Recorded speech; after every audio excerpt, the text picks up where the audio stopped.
السلام علیکم۔ تاریخی کردار میر جعفر کی مختصر کہانی اس ویڈیو میں پیش خدمت ہے۔ چینل کو سبسکرائب کر لیں تاکہ اس طرح کی مزید ویڈیوز بھی آپ کو ملتی رہا کریں۔ 1691 کو دہلی میں پیدا ہونے والے میر جعفر ذات کے سید تھے۔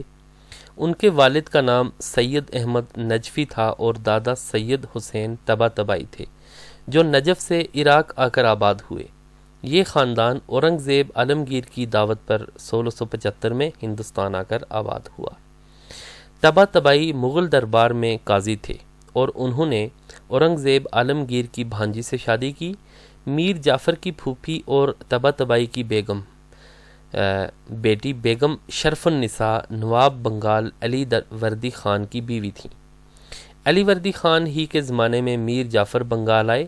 ہمایوں مرزا کی کتاب کے مطابق 1740 میں جب سابق نواب کا تختہ الٹا گیا اور علی وردی نواب بنے تو میر جعفر نے اس کام میں ان کی بہت مدد کی۔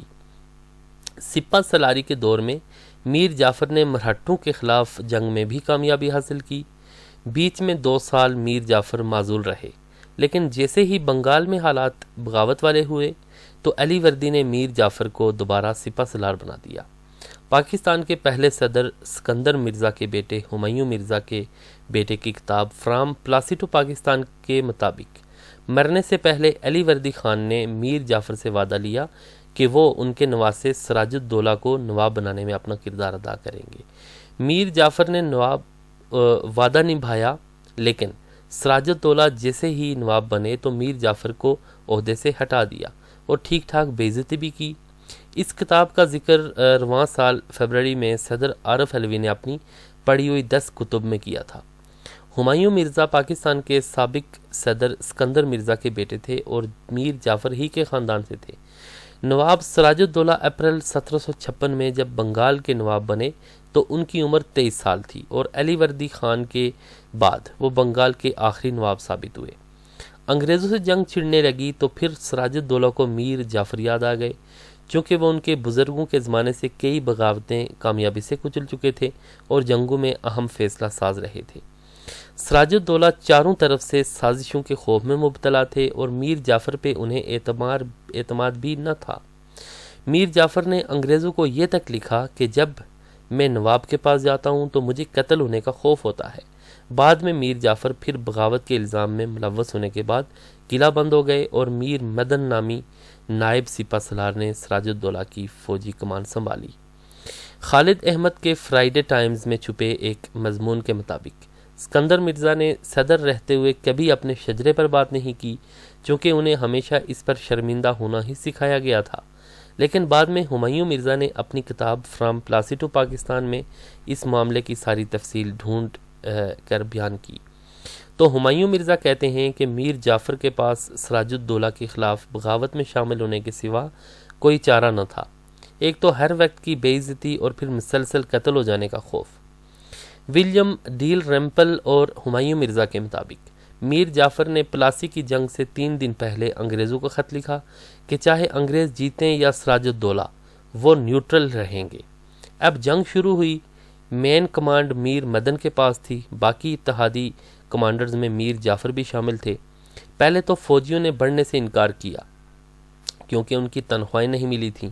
وہیں معاملہ کلیئر ہونے اور پیسے دینے کے بعد فوجیں بڑھیں، جنگ شروع ہوئی تو سراج الدولہ خود جنگ میں شریک بھی نہیں ہوئے۔ بیچ جنگ میں بارش شروع ہو گئی۔ یہ سمجھے کہ گھوڑوں کی توپیں اور اسلحہ بھیگ گیا ہوگا، انہوں نے چڑھ کے حملہ کیا، لیکن انگریزوں نے ترپالے ڈال کے سب کچھ چلنے کے قابل رکھا ہوا تھا۔ میر مدن مارے گئے۔ باقی سالاروں کو سراج الدولہ نے کافی مشوروں کے بعد پسپائی کا حکم دیا۔ جب انگریز حملہ آور ہوئے تو سراج الدولہ میدان سے فرار ہو گئے۔ میر جعفر اور ان کی فوج جنگ میں حصہ نہ لینے سے محفوظ رہی۔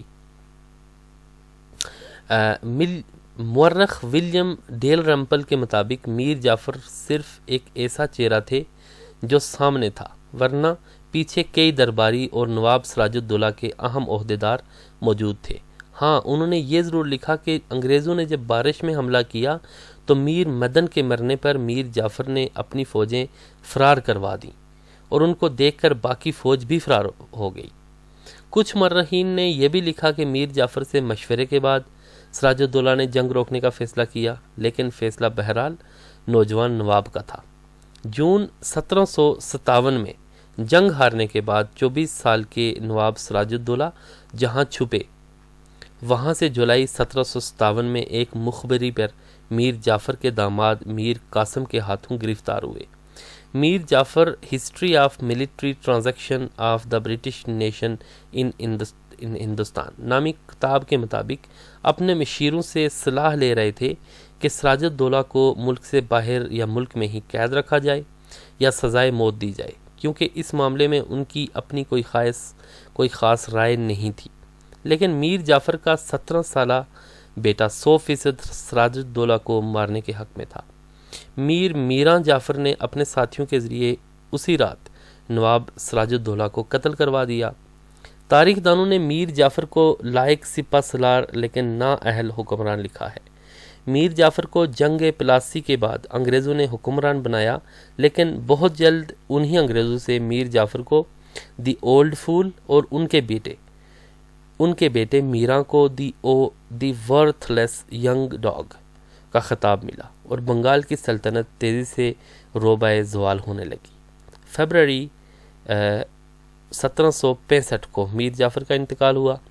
ان کی تینوں بیویوں شاہ خانم، ببو بیگم اور راحت النساء بیگم نے ان کے بعد وفات پائی۔ تاریخ میں ان کی موت کے وقت 12 بیٹوں اور بیٹیوں کا ذکر ملتا ہے، جبکہ میراں ان کی زندگی میں ہی اپنی انتقامی پالیسیوں کے باعث قتل ہو چکے تھے۔ انگریز اس جنگ کے بعد 180 برس تک ہندوستان پر حکمران رہے۔ علامہ اقبال نے اپنے ایک شعر میں اسی جانب اشارہ کیا تھا، اور ان کا اشارہ یہ بہرحال میر جعفر کی غداری پر مہر ثابت کرنے کے مترادف قرار پایا۔ جعفر از بنگال و صادق از دکن، ننگے ملت ننگے دین ننگے وطن۔ میر جعفر کو غدار اس لیے کہا جاتا ہے کیونکہ انہوں نے سپہ سالاری سے معزول ہونے کے بعد اپنے حکمران کے خلاف انگریزوں سے مدد مانگی اور اس کے بدلے دوسرے کئی مقامی سرداروں کے تعاون سے انہیں ایک تگڑی رقم کی آفر دی۔ حکمران میں خود کیا کمزوریاں تھیں؟ سلطنت کے